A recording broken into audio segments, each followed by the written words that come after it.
And good morning, Hoosier Nation, and welcome to another disappointing edition of Hoosier Morning After. This is Hoosier Morning After Michigan State. Last night, your Indiana Hoosiers would go on to lose to Michigan State 60-81. Another missed opportunity for this team. A season now sitting at 12-5 and 3-3, 50% in the Big Ten. Just another missed opportunity. A ranked opponent on the road. One of the most hostile environments this team has seen so far in the year. Just an interesting game, a mixture of a game. This Indiana team continues to show that they're going to struggle to put together 40 minutes of actual good, strong play in a few games, and we haven't really seen it yet from them. It was a great battle to start. IU was hitting some threes, really making Michigan State one-dimensional, forcing them out of their normal game. They didn't really feed it into the post, doing a good job on switches, limiting post touches for Michigan State, forcing them to take threes that they normally don't do. And it worked for them. IU got up to a 7-point lead at one point in the first half, but some turnovers and fouling and Teague, Michigan State's player, T-E-N-G. I could never figure out how they were calling his name, but him coming in the second half and just hitting threes and scoring 9 points. I think he did. A majority of his points in that last bit of the first half would flip the lead for Michigan State up by 7 going into half. And I thought out of the break, Indiana did a pretty good job to stay engaged and try to get this thing going, and had brought the game back tied. And by the 11-minute mark, it was tied 53-53. But at that point, just be it being gassed, lack of attention to detail, and Michigan State just having a deeper bench, IU just went cold on the offensive end and wouldn't score for 6 minutes. And during a total of, wouldn't score for 6 minutes, nearly 10 minutes from 11 on the clock to about 2 on the clock. IU was outscored by Michigan State 28-2. And the final 11 minutes total of the game, IU would only score 7 points. So half of a half, last 10 minutes, as we see with this team, it just doesn't show up. It's really sad to see. Thank you, guys, for being here with me anyways, so we can sit and suffer through these games like this together. I'm your host, Chad Schwartzkopf. We'll see if Martha's able to pop in at one point. I know Martha had a busy morning work-wise, so we'll see if we get that pop in. Not exactly the outing we expected. It was going to be a tough one to go into Michigan State and try to win the game. This is a ranked Michigan State team. They're ranked, I think, currently 12th in the nation. They are a very athletic team. They're not a three-point shooting team, but they're going to get to the hoop. They got some veteran players down low that really kind of help them out. And I think IU did a pretty good job overall limiting that. Defense did a pretty good job despite some early fouling. And you kind of see that when IU was playing teams that are a little bit more athletic than them, they get into foul trouble. IU gets a little bit more handsy. They make up for that lack of athleticism and get a little more physical and those touch fouls. I will give them some credit, at least. In the first half, IU was able to limit Michigan State to 2 second chance points. That's a big one. Michigan State, like I said, having those big guys underneath, that's kind of a lot of their game plan. And you kind of heard Robbie Hummel talk about that in the second half when Michigan State was struggling, when IU was surging back at the beginning. Part of their best offense, especially against teams like Indiana, is to get a shot up there that misses and allow your big guys to get that rebound and get second chance points. So in the first half, at least, 2 second chance points. Obviously, that changes in the second half for them as they got 9 second chance points, but still nothing too crazy. I think IU did a pretty good job overall game planning against that. It just shows you that where it is. IU tried to stay engaged, tries to face physical always on the offensive or defensive end of the ball. And it's when you have teams with that athletic gap that rears its head like it did in this one, where you get guys into foul trouble. And I think this is the first game that we've had multiple guys foul out because of that. And it won't be the last. This is kind of things that we will see as legs get tired in games, hands get a little bit more active, and fouls rear their ugly head. Offensively, when you look at the box score, you can look at the point totals for this game, and you've got Lamar up there at 19 and then a bunch of single digits below him. Not a single player other than Lamar was in double digits. IU is not going to win if they can't get at least 3 guys in double digit scoring. Second half, the team started cutting to the basket a little bit more. You did see some adjustments, and I do like that. So it's interesting because in these games, when you see Indiana struggle, I do see some adjustments in the halftime from the coaching staff, and you do see there is a good plan for this team of trying to execute this. I think it's just the injuries and the how the roster came together that's just not conducive for it. So I'm not wanting to give up completely on all of that, all of the defense, all of the offense on the game planning and the structure of this team overall, but I'm not going to excuse it as well. I mean, this is the bed, this is the team that the coaching staff made. So they're doing their best, I think, with the hand that they've been dealt. It's just giving IU some struggles. Second half, like I said, the cutting was really good, and that's what allowed Indiana. It looked crisper. Guys looked a little bit more engaged, and you saw that success. That's when IU came back and was able to flip the script. Defense settled in, but then once those tired legs kicked in, that's where you lost those cuts. That's where the fouling and everything happened. So it'll be interesting to see how Indiana can put together 40 minutes. Can we find a way to get 40 minutes together? Can we find a little bit more scoring and relief from other guys that allows that to happen? Can we get a few more guys back from injury? I know we have 1 or 2 guys still sitting there with injuries. So I don't know. It's a lot of work in the postseason in the portal that Indiana has to do. You need a guy, a threat down below to help those things going. And IU doesn't have that. IU has 0 post game.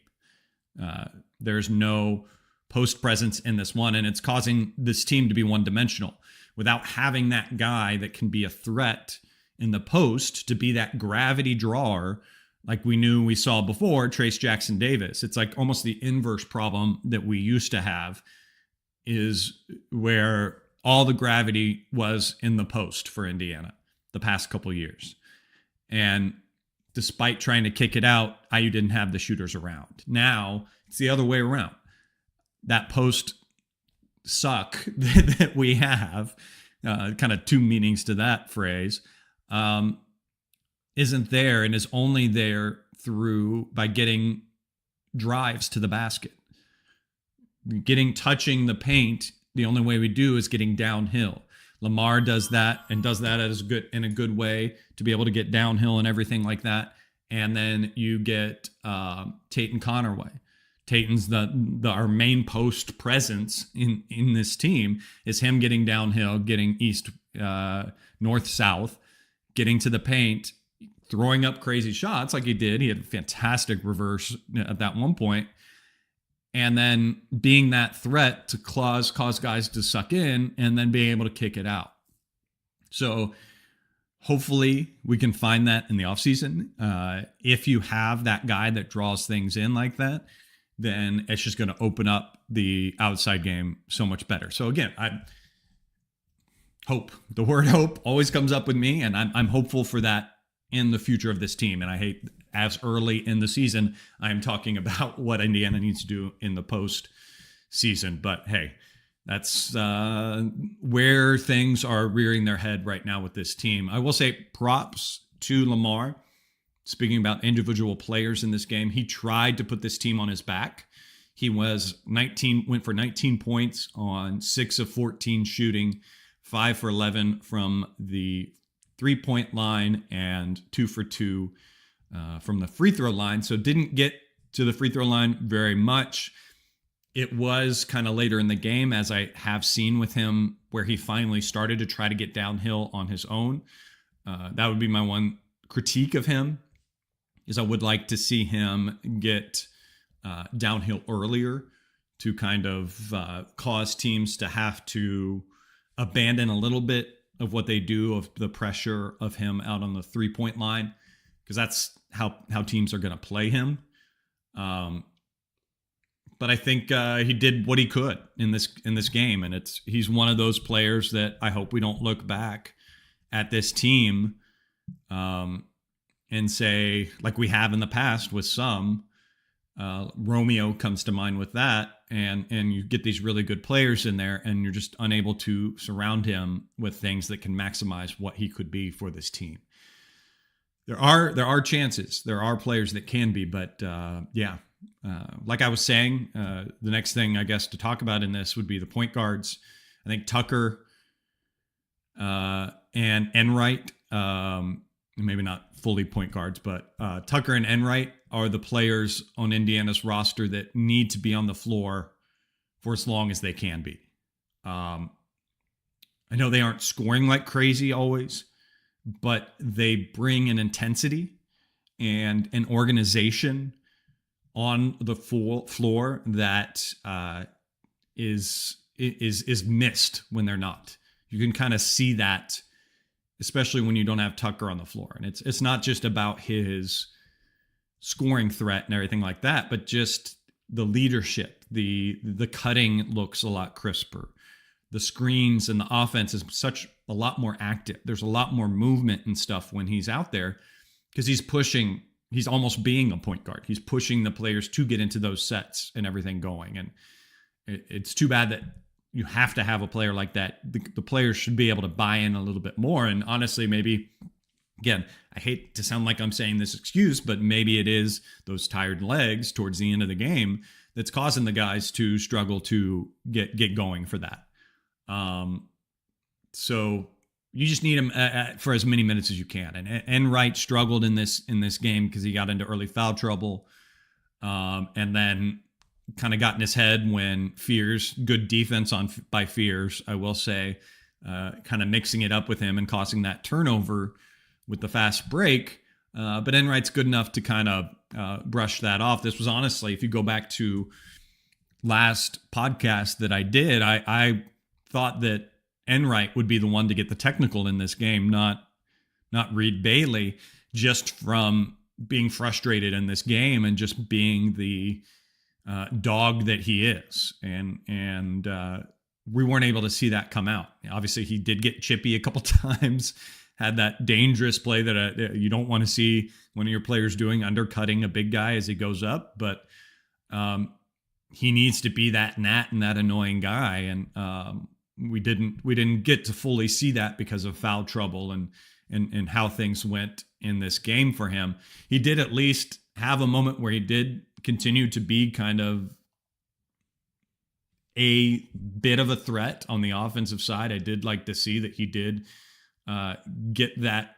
I guess maybe they called it a 2. I thought he made a 3. No, he did. He made two threes. Took 3 threes total in this game. But he ended up fouling out in this game. Now that did remind me of that technical. And I did want to talk about that one briefly. Our first technical of this team, I did not, again, expect it to come from Reed Bailey, but I don't blame Reed Bailey. I cannot stand the hook and hold rules. If you rewind, I think it was about 3 years ago, you'd see hook and holds were being called like crazy because that was the emphasis from the officials meeting, obviously, that year. And you got hook and holds being called like crazy. Now you don't get them at all. And this one gets brushed off maybe because they're trying to say the rules, if there's not a pulling with the hook, which doesn't make sense because it's not hook and pull, it's hook and hold. And by definition of the words listed in the foul, hook, hold, that looked pretty textbook of a hook. And he held him there. He couldn't move. He had to pull his arm away. And Reed got frustrated and gave him a little shove from it, a little bit of exaggeration by the Michigan State player. And I don't know why that doesn't get called a foul on both sides. And that was the one that caused Reed Bailey to go out in the game. Honestly, wasn't doing too much for the team anyways. He had some good slips on some pick and rolls situations in the first half that got him one basket. He did get fouled a couple times and was 3 for 4 from the field. But again, just not that post presence that we need. More of a 4 guy technically on another roster. So tough to see that, and tough to see weird foul calls like that. The other player on IU's roster that we've seen a lot in other games and just didn't get it out of him in this game, and I fear we're going to use up all of his legs. He's going to be darn near exhausted by the we come towards the tail end of this season. But it's Tayton Connerway. Tayton has to be the man each game for Indiana. That's a lot, obviously, for one guy, but on this team, he has to be the man because of the lack of post play. He has to be Indiana's post play. He has to be that player to get downhill and touch the paint. Now, he had 9 assists in this game. That is really great. He could have almost gotten a double-double, 9 assists and just 2 turnovers. And it's weird to say, but I want more turnovers from him. I do. I want him to turn over it more, because if I see more turnovers from him, that means he was attacking the paint, and he was that loose cannon looking for those little windows and stuff like that. Obviously, I don't want it to stack up and contribute to the rest of the team, but I want to see him being that downhill presence that we've seen in other games for this team. Finishes with just 5 points on 2 for 5 shooting, 0 for 2 from 3, missed 1 free throw to go 1 for 2. So yeah, he has to be that additional dog for this team. He has to be that player that other coaches are saying we have to stop him from driving. And that when you get that from him or from opponents, that leads to him getting fouled, getting to the line. And you saw that in a couple times where he tried to drive and Michigan State tried to overcompensate for that speed on defense and got a little couple touch and body fouls, impeding his progress to the paint. But that's what he has to be. That's who he has to be for this team. Because there is no threat in the paint other than the pick and rolls. Other than that, when have you seen, or how often have you seen a man on Indiana's team back a guy down and make a shot? Not very often. The most I would say is that you've seen Tucker do that.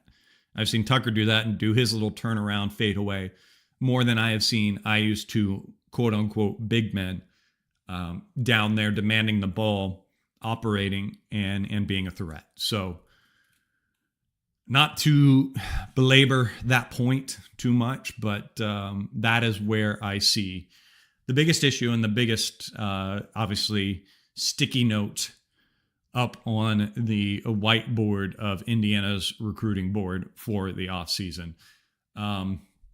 Turnovers, looking at some stats in this game. Turnovers in this game, 14 turnovers led to 29 points from Michigan State. Now, it feels a little counterintuitive, as I just talked about wanting to have Dayton have more turnovers in a game, sure. But that's just turnovers overall throughout the whole entire team, 4 of which came from Reed Bailey. Otherwise, a couple twos on other teams. It was really kind of the little stretch and when those turnovers happened, because when Indiana went on that huge scoring drought, 6 of the 9 possessions during that in the second half led to turnovers. So 6 turnovers in 9 of those possessions. So it's when they come in bunches like that, when they become in drought, when the turnovers are really a tough thing. I thought overall, at least outside of that bad portion of the game, IU did a good job trying to limit the rebounds for Michigan State. It was just in that second half when you kind of look at the stats overall. Let me bring it up here if I can to see exactly what it is.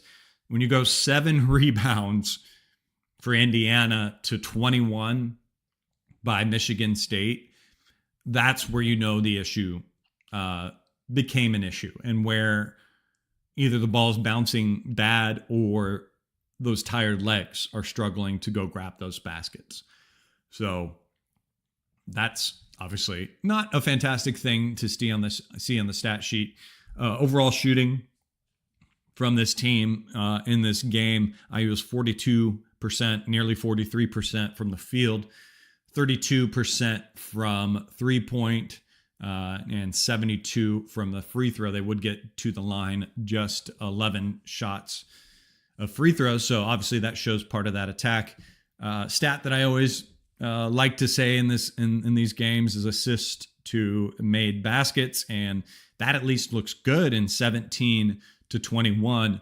Obviously, the rearing head to flip that to a negative is that IU was 21 for 49. So a good ratio there, but not a good percentage of those made shots for Indiana. And it shows kind of first half Indiana was 43% and 35. In the second half, it's was close, 42 and 29 from 3-point. So where do I sit with this team? It's interesting. It's a team that you want to do well, and there are the games that you've seen some good things, and there's been some positives from this team, and I'm not going to be, and you'll never will see, at least from me, if you've watched any of the abysmal seasons that we've had to podcast about. I will never give up on teams and everything like that, but things are getting a little bit tougher and a little bit tighter for this team. And I hate to kind of start to talk about games and decisions on must win, that kind of situation, because right now Indiana still sits at kind of a fringe tournament team. The ball is in their court, though. They have to win the ones they're supposed to, and you got to steal a few games, because that's, again, what we have struggled with, is capitalizing on opportunities. Louisville was an opportunity that was lost. Kentucky was an opportunity that was lost. Nebraska was an opportunity that Indiana was up and had a chance and lost. And almost all of those, including this one, the common denominator in that is the lack of 40 minutes of play. There is a 10-minute stretch at some point in the game, not always at the end, that there's a slump, and opponents have capitalized on that. And IU has lost because of that. Now, Indiana comes home on Saturday, and like I said, I don't like to say must wins, but this game on Saturday against Iowa is as close to a must win as you would say. Iowa is doing fairly well this year under their new coaching staff. They put together a decent enough roster, kept a few guys and everything. So they're doing pretty well. So Indiana needs to hold home court in this game, and they need to win this game to stay out of a scary situation.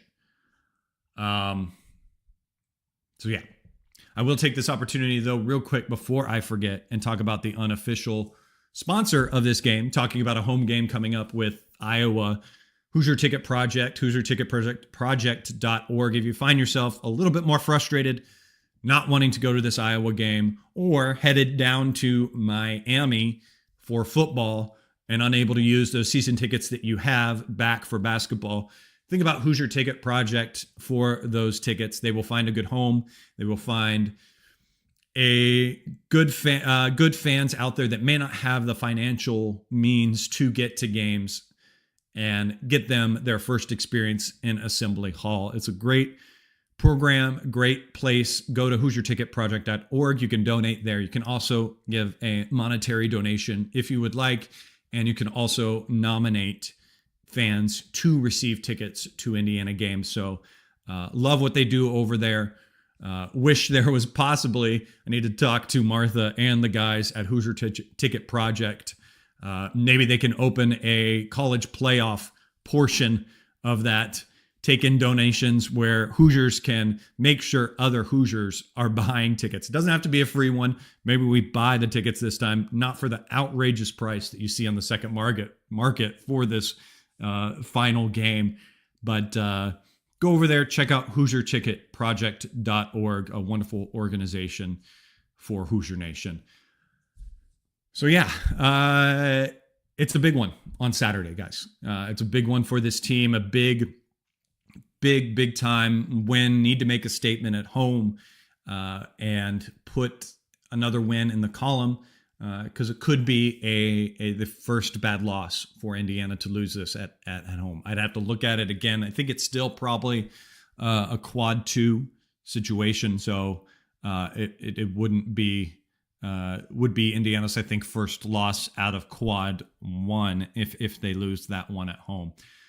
But an interesting one. So programming note, though, otherwise, I am starting the drive down to Miami tomorrow on Thursday. So I'll be leaving here. I live in Charlotte, be driving down the road. I've got some great stickers and stuff on my car and everything. If you're making the drive early, let's wave, let's honk at each other as we're driving down. A lot of people might be flying otherwise, though, but I've got to go down to Miami for a wedding beforehand. So I'm going to be down there anyways. I am asking out there, though, to Hoosier Nation.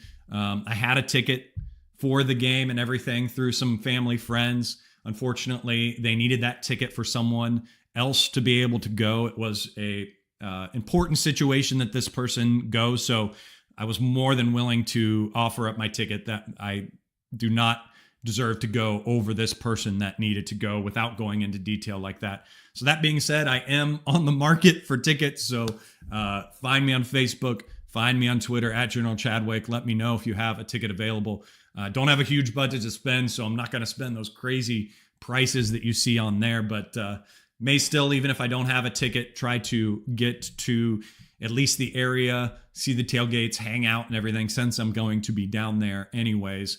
Maybe get a last minute ticket and everything. But if you have tickets available, please reach out to me. I'd love to talk to you, see if we can come to a situation. If not, though, guys, I will be out around hanging out. Follow me on Twitter at General Chadwick. I'll put out videos as I'm walking around. I'm going to carry around some Hoosier Morning After stickers. So you see the logo that we have for Hoosier Morning After. I'll have some stickers with me. So come up, say hey, ask for a sticker. I'll have those for you free of charge and everything. So, but thank you for Hoosier Nation for being a part of that. What a fantastic thing this is to get to go to a football championship Indiana game. I can't wait to see what kind of crowd is there, what kind of situation, and watch possibly a fantastic game in person. So for now, that's probably it for this show. So we won't do a show after the Saturday game, as I will be down there in Miami. We will hopefully do a follow-up show either Wednesday of next week to talk about this Saturday game and the football game. So excited to see what kind of situation we are. Hopefully we're smiles. Hopefully we're excited when that situation comes around. Again, reach out to me if you've got some good tickets and everything like that. Looking for possibly 4 total. Follow me on Twitter at General Chadwick.